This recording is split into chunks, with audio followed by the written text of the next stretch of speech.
just in case people who weren't here would like it shared. And I'm going to go ahead and share this. Okay, so this really came from chatting with a few of our friends about where they were in their practice and sort of what they were struggling with, and we're having some conversations about we've gotten pretty good as a community of helping beginners and getting people into a practice, and trying to work a little bit more recently. Hello to our friend who just called in. Who's this? Hi, it's Roxanne. Hey, Roxanne. It's Anthony. Hi, Roxanne. Hi, everyone. Hi. And you have Alexis in Rhode Island and AJ and me on the... Awesome. Yeah. I was just getting this kicked off. I was saying I was a little surprised that there were 26 people signed up for tonight. So we're a small group right now, but we're going to go ahead and get started. I was just giving the context that this really arose out of, we've been starting to have some conversations about what are we doing. We're kind of getting better at being helpful to beginners and getting them started and established. But what are we doing to help people who've been practicing for a while? So I wanted to have just a little bit of a conversation today. Really, I prepared a little bit for us. I just wanted to start real quick with, seems like everybody's got a handle on this. If you're on the computer or mobile device, in the top right-hand corner, there's two choices. Right now I'm sharing screen, so that should be dominating your screen. But when we're having a conversation, you can switch between primary speaker or the gallery view. That's in the top right. There's video and audio mute buttons down in the bottom left. And if there are a lot of us on the conversation, you didn't want to interrupt whoever was speaking, we have a chat function as well, which is a nice place to share your thought. If you're calling in on this, I've muted you. Roxanne, it's just you. And I am recording this. So we've got that going for us. I thought we could just take 2 minutes maybe to sit. Might be a nice way to start, since we all know how to meditate here. And I know I was kind of running around today, and thought it might be a nice way to collect ourselves for 2 minutes. So I'm just going to go ahead and try to ring my bell softly here. And I'll give us about 2 minutes or so, and get started again.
Okay.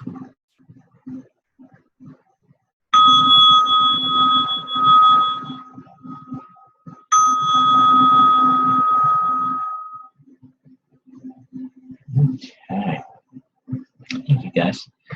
AJ, that is an adorable dog. Thank you. I think everybody here knows me, but I founded the New Leaf Meditation Project. I've been spending some of my graduate studies really focusing on meditation. And most importantly, I've been meditating since 2008. And I've experienced most of the ups and downs that hopefully we're going to get into and talk a little bit about today. I just wanted to share with you, I'm probably not in absolute peak performance today. I may have gotten up at 3 o'clock this morning and driven to Northeast Pennsylvania to jump out of a hot air balloon, which was really cool and a lot of fun, as demonstrated in the picture. However, this is what it looks like when you are crashing through a bush, and your canopy is not supposed to look like this when you first land on the ground. So thank you for laughing, AJ. That's the appropriate response.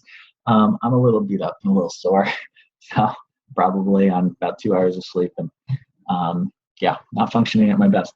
But why are we here today? We're here because practice is hard. I really do think that some of the things we struggle with, some of them get easier, and it's a real blessing of practice, and it's where we grow. Some of it gets harder. Things like boredom, discouragement, self-criticism, some of these things can fall away with time, and some of them can magnify, and there's no real rhyme or reason to it. And I think it's really important to set the expectation that this is normal. When we first start meditating, most of us have an experience of this profound sense of relief. We started sitting because we had some kind of problem.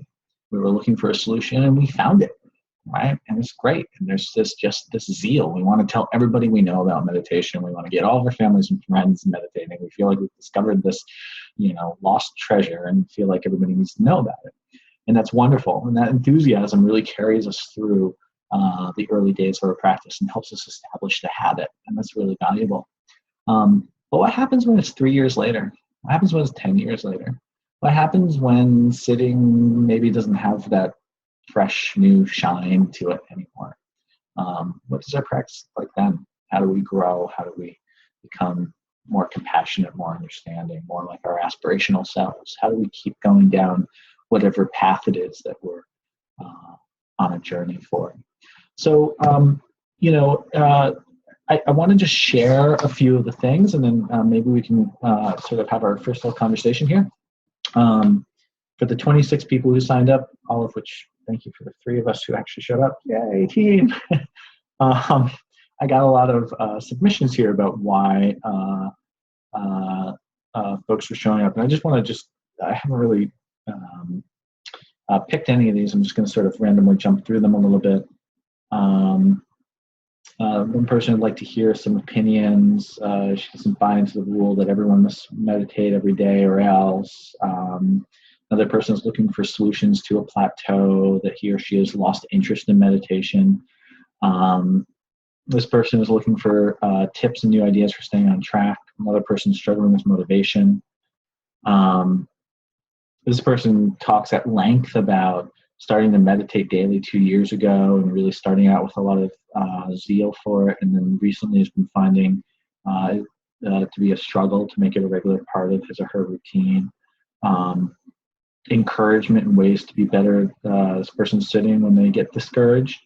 Common hindrances, staying motivated, sitting daily, how to support each other. A few more people talking about motivation, meditation as a priority, consistency, boredom in meditation.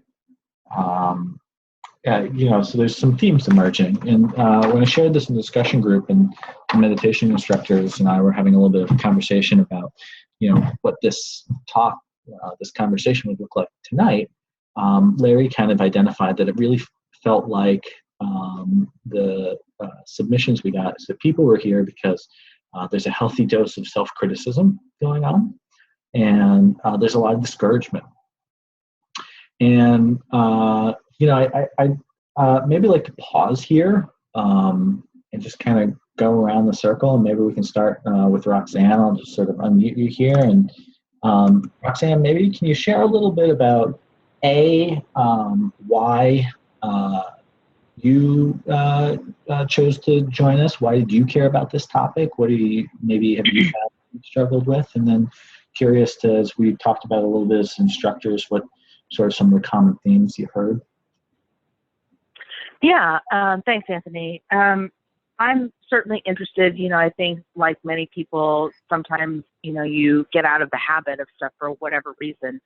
For me, I know that I've struggled recently with kind of like all the personal stuff that I'm going through. Honestly, I don't care to sit right now because I'm not ready to sort of look inside at this point. And so being, for all intents and purposes, alone with my own thoughts, like I'm not ready to go there yet. So for me, I'm just not ready to sort of like sit in that way right now. However, for me to sort of continue to bolster myself, knowing that I do have some personal struggles, I'm still, reading and reflecting in meditative books. I'm reading a lot of Pema Chodron, and, doing some other things to sort of continue to help my brain reconcile, but I'm not ready to sort of sit in silence yet. So one of the reasons that I'm here is to just kind of hear everybody else's story in terms of like, how you all are overcoming your struggle in terms of sitting.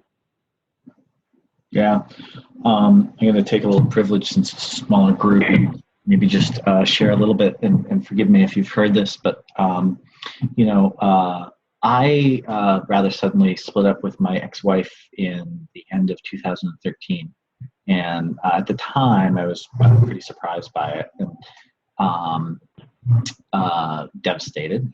We had been together for 11 years, and I knew there were some realities to our marriage, and there were some struggles there that one would expect after a decade of being together. But I was surprised. I didn't realize we were at the divorce stage. I didn't sit for 2 or 3 months, and that was the first extended period that I really took off. I was probably at the strongest, most consistent. I was sort of regularly hitting like 100-day consecutive sits on my timer at that particular juncture.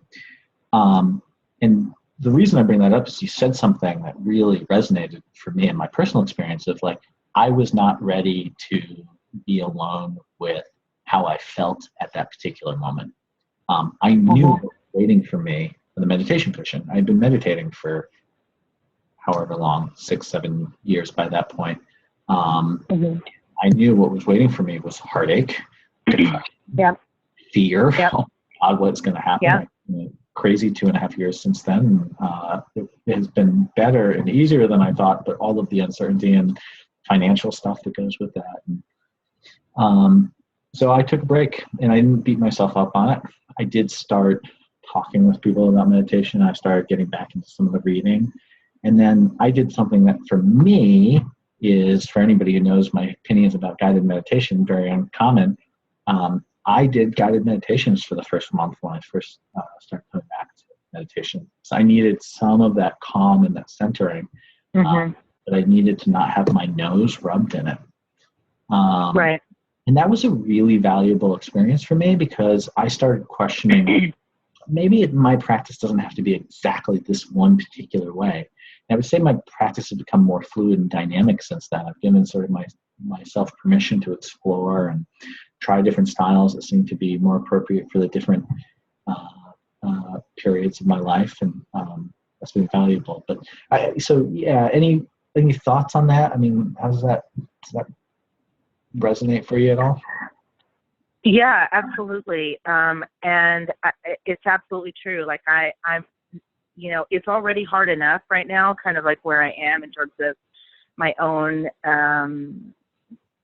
divorce sort of proceedings. And it's already hard enough. And so the idea of, really sitting in silence and, sort of having to face all of sort of like more more poignantly of all of the other emotions in silence, I'm just not ready to do it.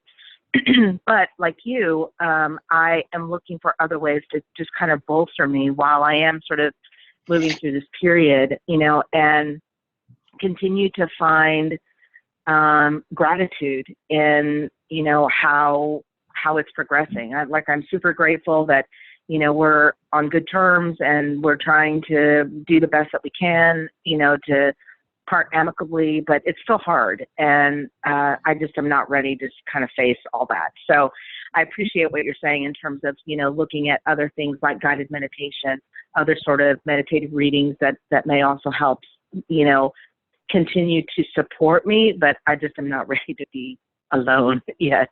So thank you for that. Yeah, thank you. Appreciate it. And really I value and appreciate the honesty and openness to kind of get our conversation kicked off here. AJ, I'll go over to you next. I'd love to, what brought you to this conversation? Why were you interested in this topic? Well, I want to thank Roxanne for sharing that with us first. I know that's a kind of personal thing, but thank you for sharing that with us. For me personally, I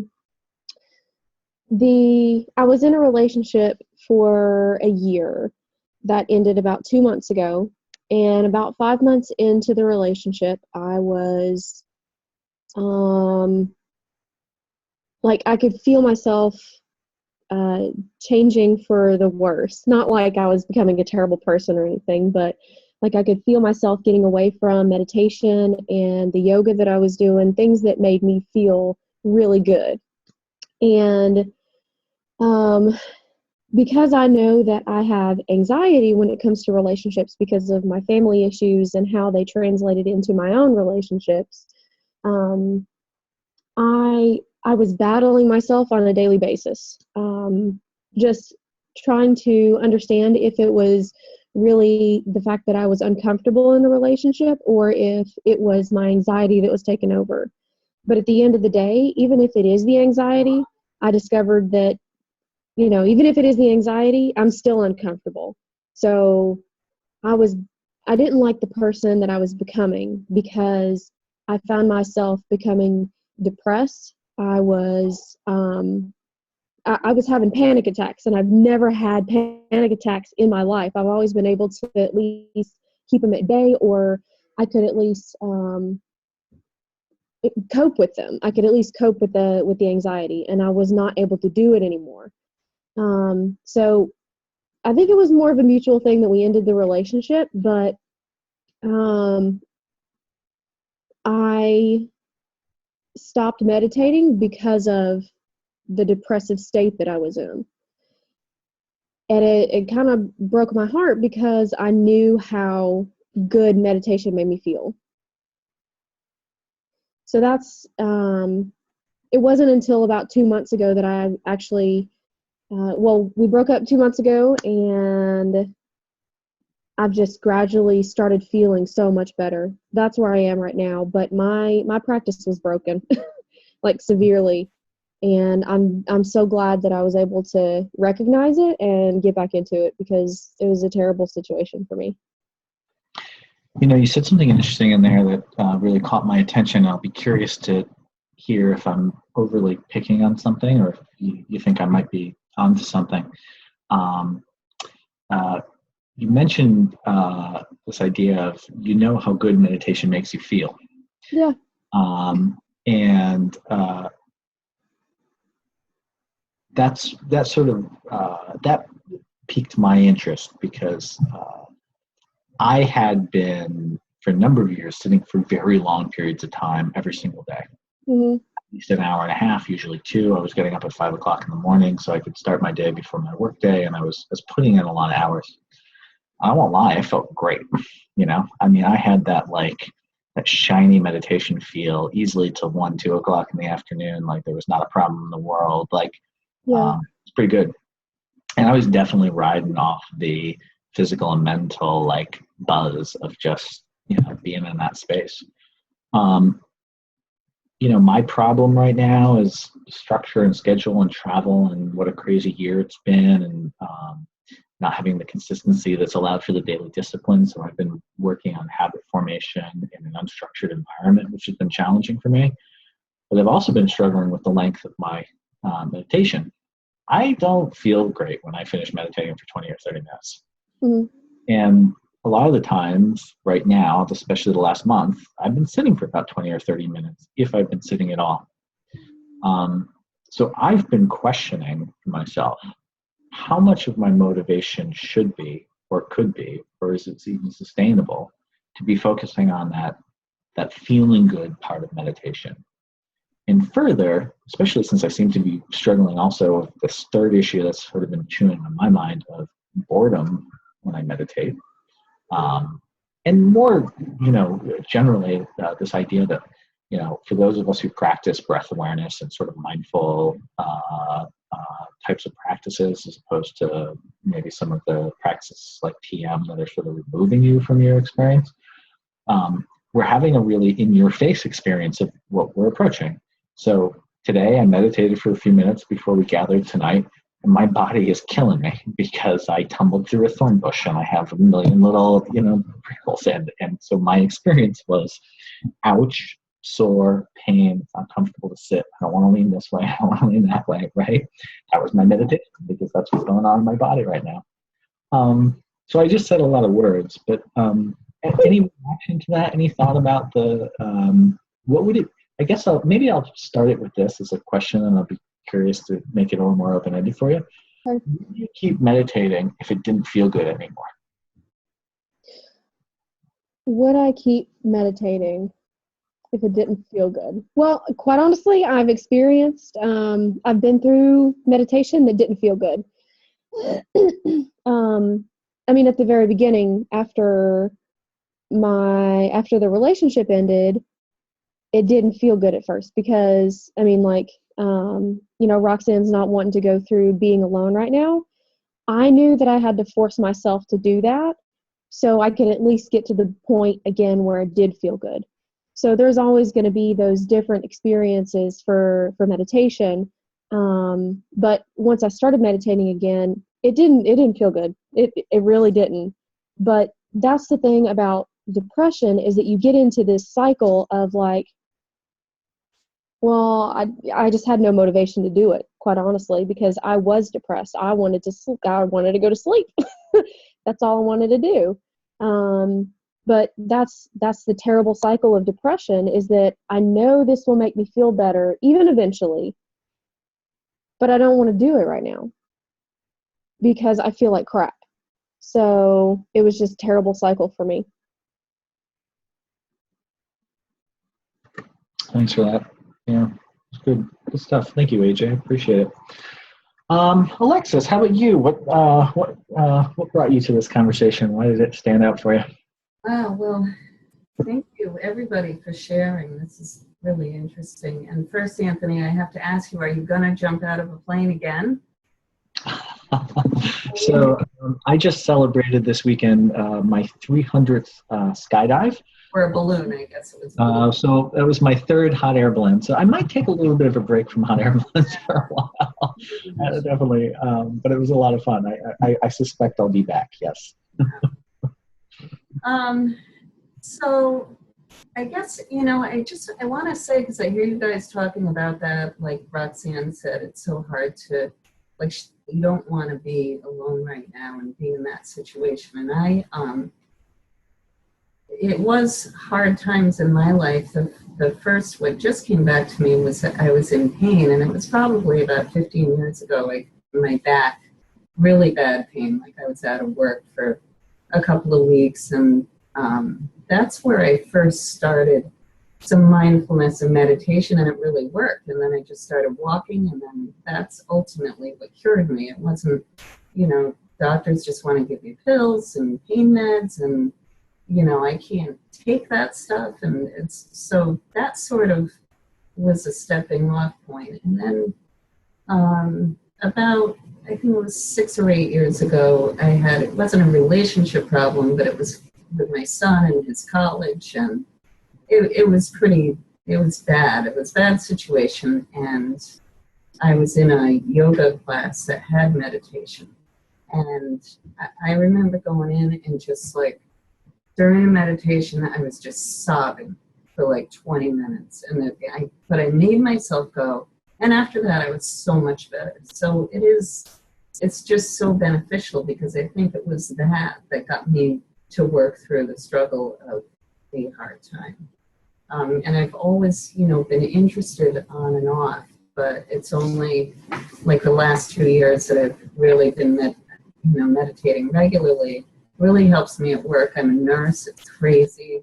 You're dealing with a lot of personalities and a lot of patients all the time. And, it's helped me through a lot of struggles there and just to be a more patient person. And so the more I do it, certainly the better I feel, but it's not easy. I feel like it, I keep saying it should just be like brushing your teeth every day. I want it to be that kind of, regular thing. So, but those days I say I'm going to do it and I forget. You run out of time. It's like, all right, now I work 3 to 11, so I tend to meditate right before work so that I have, like you were talking about, Anthony, that glow that takes you through, and it kind of gets me through the madness. But this week, since I've been off, I was, after watching, seeing what Sophia had to say and starting some mindfulness in the morning and meditating while coffee was brewing, kind of set my whole day really nice. So I might try to do it, twice a day too. But the other thing was, I don't know if any of you guys have read the Tibetan Book of Living and Dying. And I've had the book for like 20 years and I just started rereading it this week. And a lot of it, I think, applies to what we're all talking about right now. And like we're talking about the length of time you meditate, it doesn't really matter as long as you benefit from it. But what really blew my mind was I always meditate with my eyes closed, and he's like, meditate with your eyes open. And I didn't know that. What do you guys do? Or does it matter? We have a pretty strong line on this as we've been kind of forming our instructor training, that our stated policy as the New Leaf Meditation Project sort of community is you do what works for you. I think there's strong, so for me, I meditate with my eyes open. And the reason why is because I get sleepy if my eyes are closed, and I find it easier to daydream if my eyes are closed. And so for me, having my eyes sort of softly gazing on the floor helps keep me connected to the present moment. Some people find that uncomfortable and not restful, and they need to close their eyes to help bring them into focus and be present to the breath. I encourage people to at least start and try with their eyes open and to give it a few days. Everything about meditating is a little hard. The sitting still, the not getting up even when you want to, not looking at the timer and trusting it. There's so much kind of going on as we're adjusting to a new practice. But there's some value to the combined wisdom of thousands of years of practitioners and millions of people having done something away. But at the end of the day, we feel as a group very strongly that the right way is the way that works for you and is supportive of your practice and encourages you to keep pursuing your path. So, I think one of the things that's fun about being a little bit of an experienced meditator is starting to tweak really subtle things like, so I've been emailing with a group of meditators. That was one of the first groups I ever started sitting with in 2007. We've been emailing daily for years, checking in about our meditation practice. And Stuart, one of my friends who's been meditating for 2 decades, just a week ago started meditating with his eyes open for the first time. And he is having a brand new experience. It's kind of like listening to somebody who has never meditated before, right? This guy's been, meditating for 2 decades. So I think, if I had a practical solution when we start talking in the second half of this conversation around, potential solutions for some of these problems, I think playing with something like that, trying something a little different, that's real value. I'm curious if Roxanne or AJ have any thoughts about that. I actually find myself going back and forth, and it really depends on how I'm feeling. If I feel like I'm not going to be able to focus, I'll close my eyes. But if I feel a little bit more relaxed, I'll keep my eyes open a little bit. So it really varies, but I get benefit from both of them. How about you, Roxanne? Am I on mute? Yes. You're off mute. You're good. Oh, hi. Sorry. I tend to meditate with my eyes open. So soft gaze, open just a little bit ahead of me, because a little bit like you, Anthony, I find myself when my eyes are closed, I get distracted and daydream and kind of like, what's for dinner kind of thing. And it's harder for me to really relax. So I do eyes open. Cool. Do you guys ever, like, there are some days where I feel really good, and I'll be like, I don't need to meditate today. You guys ever do that? Yeah. Oh, yeah. Okay. All right. Because then I'll feel guilty if I don't, but I wind up not doing it anyway because I feel so good. I'm in a little bit of a different camp. I'm chuckling because I can certainly relate to it. But for me, the depression is such a constant issue that when I'm running good, when I'm exercising, when I'm meditating daily, when I'm sleeping well and healthfully, I've got more momentum to keep that going. And when it winds down in the opposite direction, it all falls apart. So I see all four of those things rising and falling together. So even when I'm feeling good, I'm a little more inclined to meditate, but I'm on the other side of the spectrum. That's interesting. So I just want to, it's about 9:40 according to my clock, and I would like to talk a little bit about solutions, but I just, for the sake of anybody who ends up listening to this on the recorded version, some of the things that I've been chatting with some people about and certainly have encountered when working with students over the course of the years is this idea of we've talked a little bit about discouragement and habit and sort of falling out of it and feeling not ready to sit. There's a whole theme, I think, for some people that really struggle with different types of self-criticism. And I don't want to jump to this meeting too quickly, but any of these senses of like not getting what we thought we should be getting out of it, feeling like we're not doing it right, feeling like we're not accomplishing what other people are accomplishing. This was a really big thing for me. I was a student of a Zen monastery, and I've not been as involved over the last 2 years since my teacher has retired there. But for the first couple of years that I was a student of a Zen Buddhist monastery, it's a very traditional, formal place. I felt like everybody else was progressing and wasn't achieving these fictionary milestones that they were. And I really was beating myself up about it. I felt less than. I felt, self-defeated. I had a lot of self-criticism.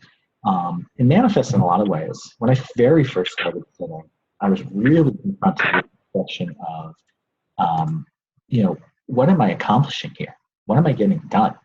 I'm not enlightened yet. Like, what's this, spiritual cookie, spiritual finish line that I'm trying to cross? And really had to, after a couple of years of sitting, start confronting the question of like, well, maybe there is no goal, here. And maybe, and that was for me where the growth came from, is recognizing in that self-criticism was something that could be learned from and grown. So, I hope if we get to have this conversation again as a group and get to get a few more people together, I'd love to kind of touch on this theme of self-criticism a little more in-depthly, maybe with some of our participants. This is my favorite slide. Meditation has this very cool parlor trick. Every problem in your meditation is the solution, right? The problem is the practice. The problem is the teacher. And so it's a little challenging to talk about the solutions and some of the practical stuff and just maybe to chew on some of our group experience with some of the themes that we've talked about today. We are in essence kind of talking about this parlor trick of, so I feel like I'm not achieving anything when I'm sitting and meditating. I'm not achieving anything. Why am I sitting here? Well, that question is worth probing. That's where the growth comes from, right? I learned that I had a lot of internal pressure to appear successful to other people, and that I perceived what looked like success to other people as being really busy all of the time, and looking like that was very important because I had just so much to do and I was so busy and like I'm overwhelmed. There's so much going on, and that I could live a life that maybe I didn't need to conform to that social ideal, and maybe society didn't really care that if I was or wasn't productive, and that's a whole different sort of issue. But there was as I sat with the discomfort of sitting without achieving anything, I learned a lot about myself as I peeled back the layers of that onion. Why do I feel this way? How is it shaping my behavior? I've been really, for about 1.5 years now, there's a few themes that I've been sitting with in my meditation. One has been my ego and just how much my need to be seen a certain way and to be celebrated sort of leads me around by the nose, and I've been trying to free myself of some of that. But another one that's been really big is this: I have this nagging voice in the back of my head that says, "You're not the boss of me." And literally to the piece of people who are like my employers and are quite literally my bosses. And it's not a healthy voice. It's this voice that is very childish. It responds to reverse psychology. Somebody tells me I can't do something, and then I go and do it. So even Alexiss asking if I was going to jump out of another hot air balloon, and like earlier today, I was probably thinking I needed to take a break from jumping out of hot air balloons. But then because she asked me, I'm like, I'm going to go jump out of the next hot air balloon because Alexiss isn't the boss of me, right? And that's it's a stubborn voice that's in there. It's something that I can learn from. So, I gotta want to acknowledge that, as we talk a little bit about, what are the solutions? How do we move forward when dealing with some of this stuff? We can come back to this theme of the problem is, the solution is in the problem, and it's our teacher. But I wouldn't mind looking at some of the practical sides of it too. For me, this past year, as my depression has been the last 2 or 3 months, been a little more operative than I would care for. It's usually bad in the summer. It's a little worse this summer than it normally is. Exercise has been really important for me. The days that I'm exercising, I'm sleeping better, my mood is better, and I'm more inclined to eat healthfully and meditate. And that has been like, if I say there was something from the last 6 months that I would point to that's like the best thing I'm doing right now, I'm going to the gym and I'm running. So I don't want to preclude any possibilities of the conversation. I don't want to prevent anybody from sort of saying anything, but I just kind of wanted to acknowledge that there's this kind of elephant in the room of the Zen parlor trick of the problem is the teacher. But so maybe I'll just stop talking because I've chatted for a little while. And I'm going to maybe put Roxanne on the spot here. And, what are you thinking? Moving our attention away from situations? First of all, it's been a real treat to actually just be on audio for this conversation as opposed to actually seeing everybody's face. It's been actually fun to hear you, Emily, and just all of a sudden go, I think I'm going to stop talking now. It was really cute. Anyway, so is the question for me, what are potential solutions that I'm looking for? Sure. Or that I have come up with? Yeah, I mean, I mean this is very broadly. So, like, I'm curious. You can reflect on sort of what we've been talking about. You can talk about solutions that you're sort of envisioning for your thing. If you have some feedback for anybody in the group or anything people have shared. If you want to talk more generally about those, how do you come about finding solutions? There's no right or wrong answer at this point. Okay. Well, I think for me, first of all, I think the thing that is underscored for me in this conversation, as well as in what I'm doing to support myself along the way, is to find gratitude. So for me, this conversation with all of you has been very supportive for me. It speaks to that idea that we're not alone. Everybody sort of struggles with, with not with only with meditation, but with everything, right? We get gung-ho on something, and then, we may fall away from it for whatever reason. And there's no shame in it, and everybody experiences it. And I feel like, my takeaway is I don't need to beat myself up over it. I still need to look for things to help support myself. If that's meditation, awesome. If it's reflective reading about meditation, that's okay too. I feel like for me, this conversation helps me to stay close to it until I'm ready to start sitting with effort again. I'm not saying that I'm not sitting ever. What I'm saying is that right now I'm not sitting with effort, because as it becomes difficult, that I'm like, I just can't do it right now. But as I continue to reflect on my readings and, have people that I can share with, like this group, then it makes me feel closer to it again. So I think the idea for me is it's normal. Don't beat myself up over it. Continue to support myself where I need to and reach out for help when I need to. And it will come back again like it's supposed to.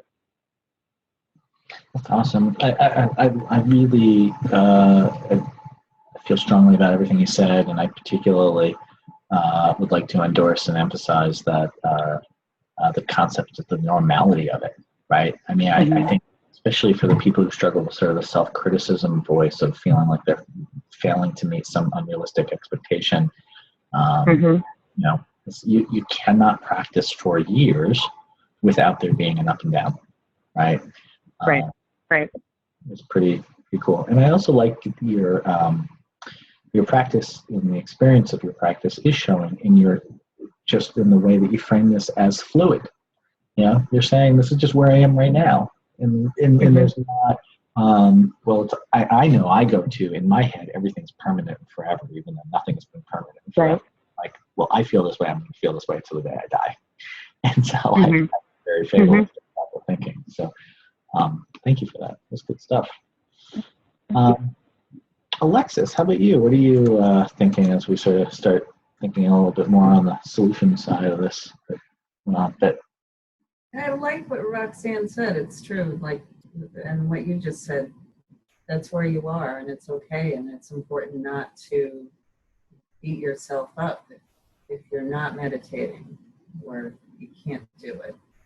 But I kind of feel like when we need it most, sometimes we run away from it because we're just too wrapped up with all that other stuff. So if there's any way we can, the benefits are just so strong if you can. And I know I've been there. It's just hard to even get back in that place where it's like, do it because it's good for you.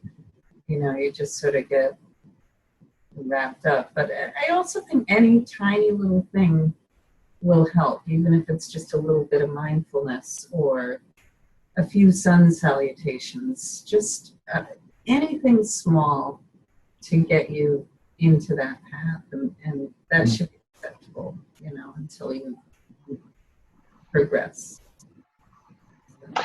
I really appreciate that, and I love that you mentioned Sophia's mindfulness course this last week. That was really beneficial for me because I've been struggling sitting, and that reminder that I can be mindful while I shower, I can be mindful while I fold the laundry, I can be, that there's these different ways of bringing some of the sanity and equanimity and this practice into my day-to-day life. And when I'm sitting daily, mindfulness spills into everything I'm doing. I can't help it. Like I'm drinking a cup of tea and it's this blissful Zen-like activity. But when I'm not sitting, I forget that reality is still accessible to me. So I like your emphasis there and finding those little victories. That's good stuff. Thank you, Alexis. You're welcome. Yeah.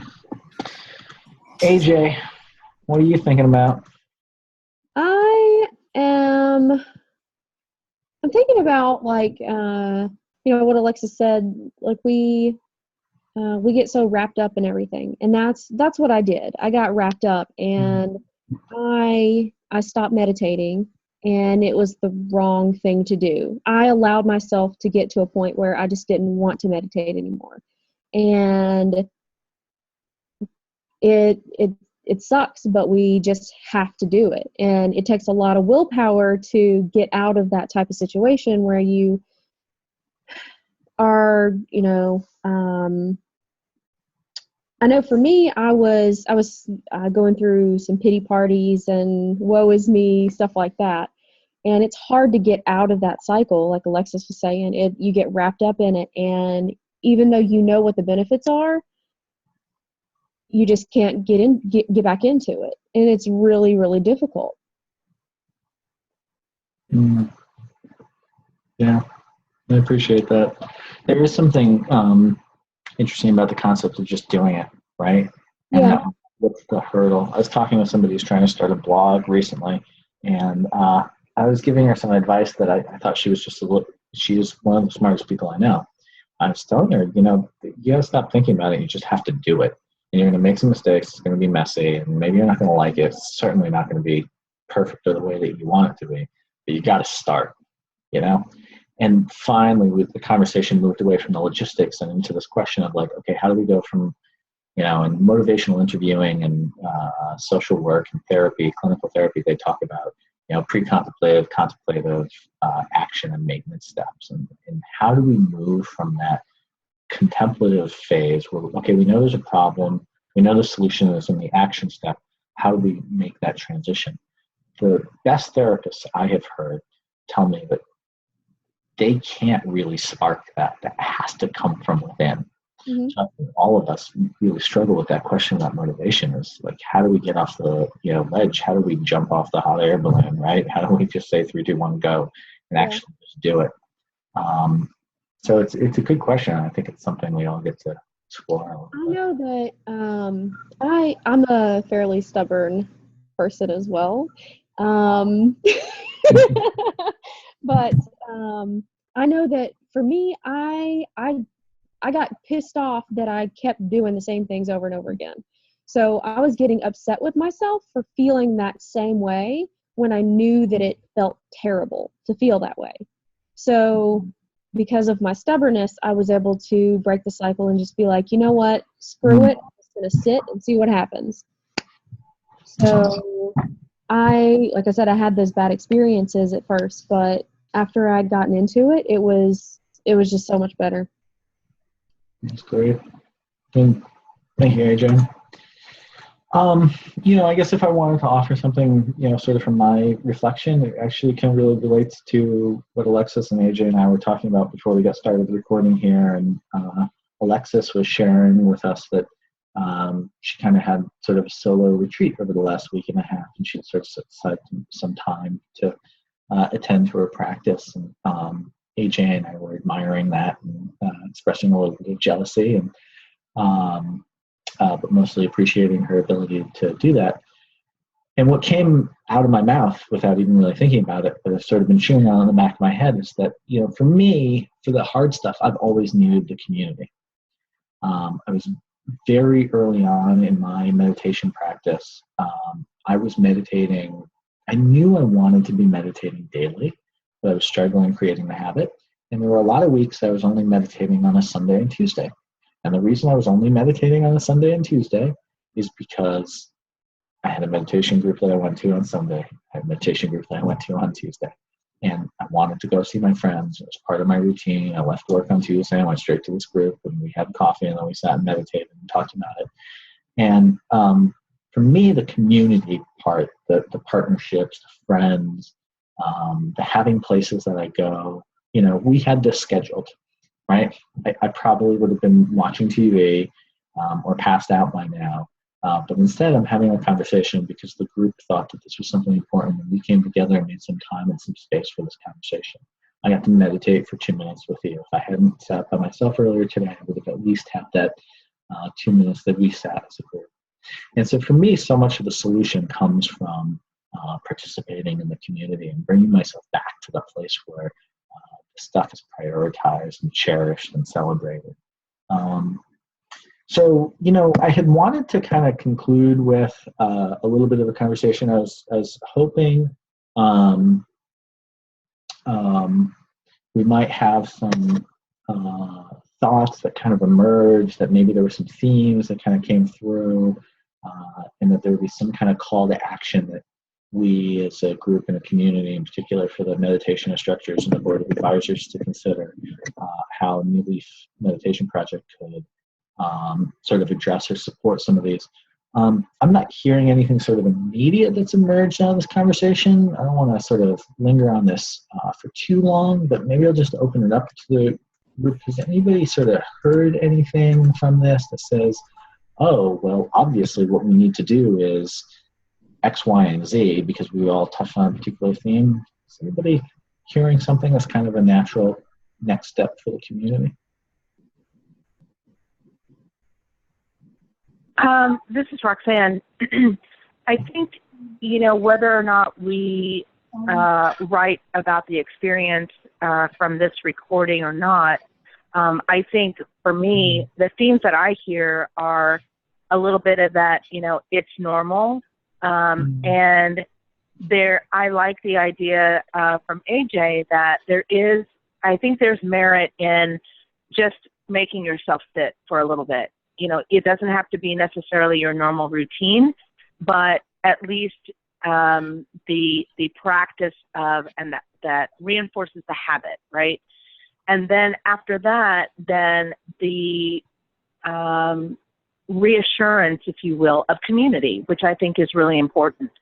And I think that having the multiple avenues, not just independently as we meditate, but the community as a whole, that they can also be a source of help and support and reflectiveness, I think is also an important theme that I would underscore out of this conversation.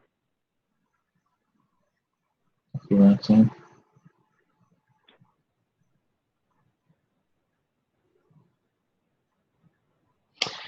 I'm thinking I'd like for us to have this conversation again. I think it was good for me. As we started picking it apart, I realized that there's some real themes that could be explored in more depth. I mean, maybe it's interesting as a challenge, different types of discouragement, the dealing with heartache, the dealing with depression, the dealing with, ego and self-criticism, and some practical tips. I mean, I think there's a lot behind this topic. Yeah, I do too. Yeah. We, like the group, like the instructors and stuff, our goal is to teach people how to meditate, but how are we going to continue to support people once they've started?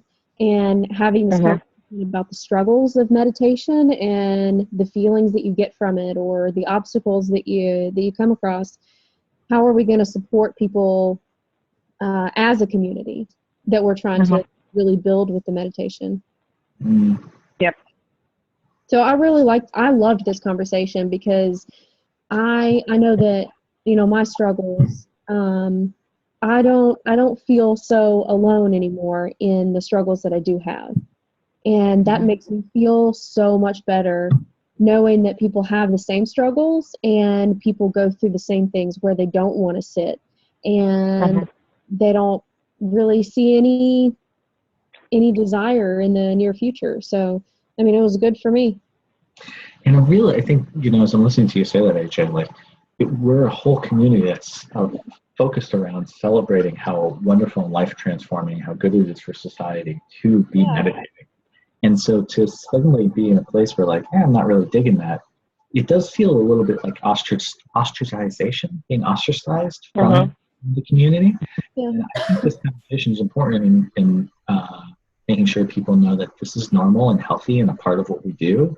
And it's part of our practice too, and we work through it and we go through it and we can learn from it and it changes. Right. So thank you for emphasizing that. That's great. Alexis, any thoughts before we wrap up here? I don't know. If you're single, you're not going to have any relationship problems, and I've been single for quite a while now. So. I was single for 2 years before this, so. And I get a great dog. Get a dog. I have 4, actually. Get a dog. Exercise. The Zen lesson. So we just we had a blog post, a guest post from one of our friends wrote "Live and Love Like a Dog," and so there's definitely a Zen dog theme going on in the community this week. That's great. Yeah, dogs are great. Yeah. How long have you been single, Alexis? Oh gosh, probably like 10 years. Wow. Yeah. And see, that's what I see myself as, quite honestly.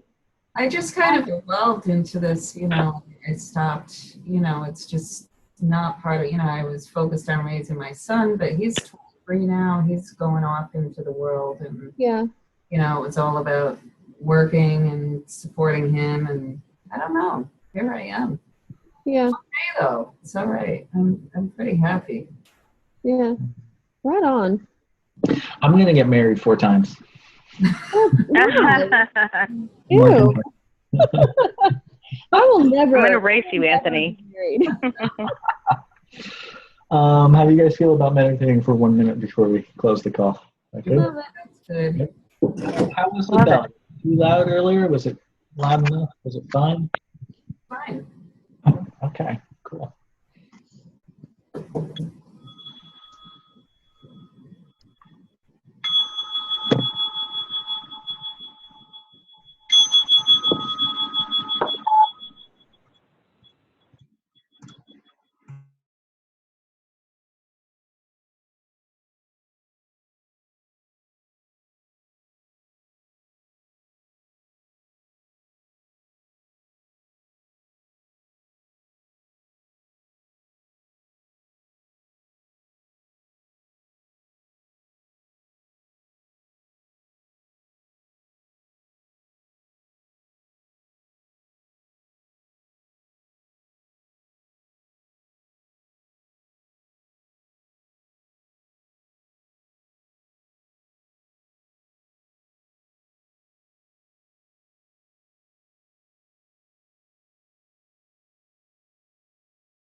Guys, thank you so much. This was just a wonderful conversation for me. I just really enjoyed it. I was feeling a little discouraged and bummed out when there were only 4 of us at the beginning, and after so many people had signed up. And this was wonderful. I got a lot out of this conversation. I learned a lot, and got to know you guys a little bit better, and it was pretty cool. So thank you. Really Yeah, me too. Thank you for organizing it.